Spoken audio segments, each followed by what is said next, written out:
In this video, I will show you how to create an automated rule in Meta Ads Manager. First, log into your Meta Ads account.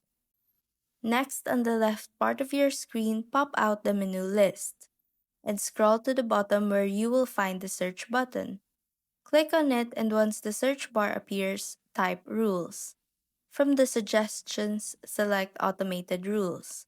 You will then be redirected to the automated rules dashboard. Here, click on the Create Rule button and a pop-up window will appear. Inside this pop-up, you can set your rule details such as rule name, apply rule to, actions, and conditions. For example, let's name this rule Ads Off.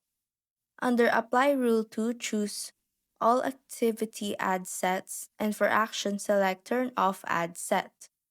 You can also adjust the cost conditions and time range based on how you want your rule to trigger. Once done, click on Create Save It. After saving, you will now see your newly created automated rule displayed on your dashboard, ready to apply to your active ad sets. And that's how to create an automated rule in Meta Ads Manager.